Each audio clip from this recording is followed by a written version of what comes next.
My name's Amanda Delperdang, and I am the Executive Director and co-founder of the Mississippi Delta Nature and Learning Center.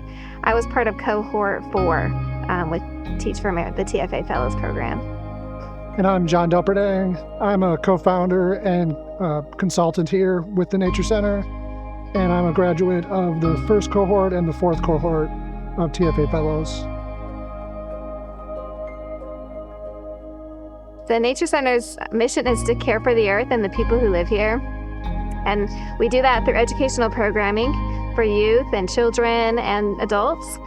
We want more kids and their families to get outside and connect to the world around them.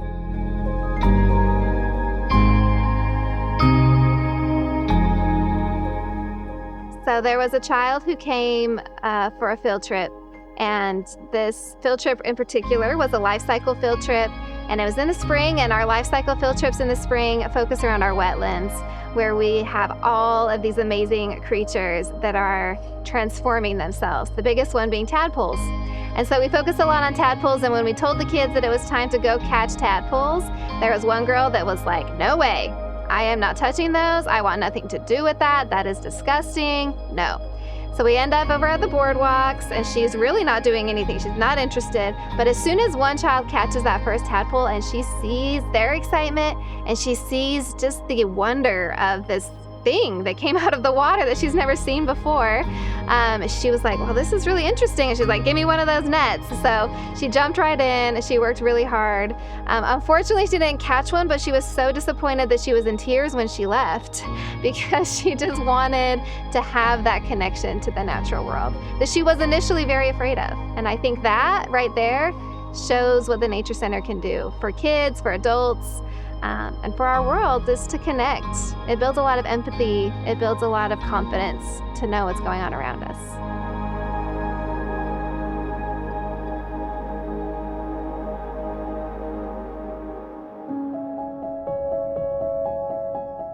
Back in 2019, we're driving, I think, to the grocery store, and Amanda points to a sign and says, "I saw this before. It says land for sale. We should look into it." And me, being a supportive husband, said, "Sure." So when we saw that piece of land for sale, the reason why I was so excited about it, the reason that made me want to purchase this land, is that prior to this, I had been teaching at a local elementary school, and I was given the opportunity to start a garden there. And being able to see the kids come alive when they go outside was really what sparked this drive. Right after we purchased this land is when we joined the Teach for America Fellows Program. So having that support from that Fellows Program, the mentors and the guidance, developing the social entrepreneurship project was really integral to the success, I think, that we've had today, because it got us a really good foundation of this is what you have to do. So you can't just start something. You have to have the paperwork. You have to incorporate it as a nonprofit. So we were able to get the support to be able to do all of that. And then after that, it was a lot of grant writing, which is what John really is passionate about. So writing those grants, reaching out to people in the community, and taking this idea, all the plans on paper, and turning them into an actual space. So 2019, we purchased the land, part of the TFA Fellows. Throughout that whole time, really getting all those plans solidified, finding our first set of funding.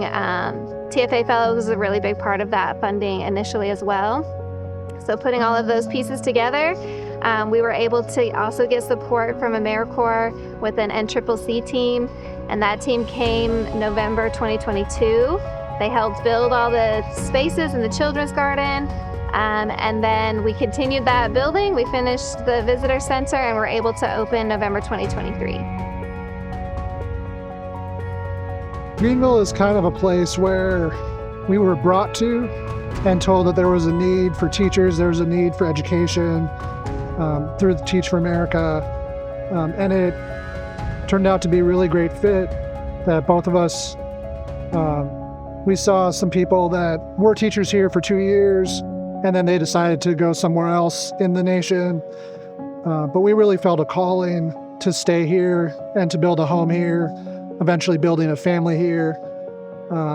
We've just met a lot of great people, met a lot of great kids, and really fell in love with the potential for what this community can be and already is. And we're just trying to bring out the positivity that each person already has, and let that shine. When we look around the Delta, we see a lot of challenges, but I think the solution is all around us, which is to engage more with the natural world.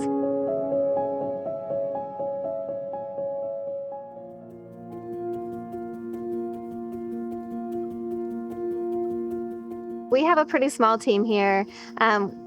It's kind of changed pretty recently. We used to have a state AmeriCorps program, so we had almost 30 kids here every day, youth ages 14 to 18. They were doing a lot of the hands-on work, growing the food, restoring habitats, building trails.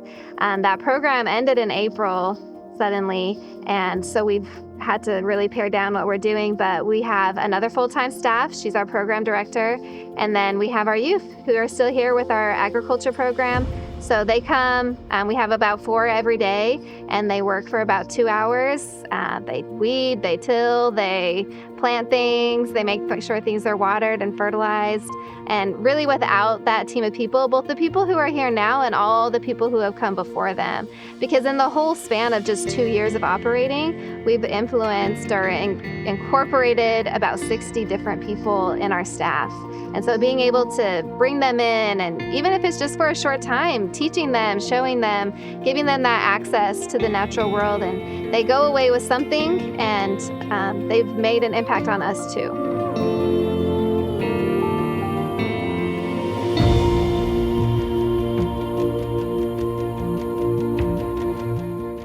So the future of the Nature Center, I think, is really exciting. In about 2 years, I think that we'll see probably double or triple the number of people that are visiting us annually. Both people who live here and visitors, right? People who are coming to the Delta to explore the Delta, and we have this really easily accessible natural space where they can see the beauty of the Delta.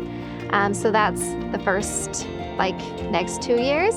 I think in 5 years, we're going to be able to do a lot more programming that's very consistent and that's year-round, because we'll be able to have an indoor space that is always there, and a space where we can really bring in the community. So it's not just for our programming, but it's for other organizations as well, just to be able to say, hey, let's go do this at the Nature Center, whatever it is that they want to do. And then in 10 years and beyond, I think that the Nature Center will become one of those community fixtures where everyone's just like, what's going on at the Nature Center? Let's go see, Oh, we haven't been there in a while. Let's go check out what they have going on now. Or we go every week for yoga outdoors, whatever it is, but it's just very much a part of everybody's routines.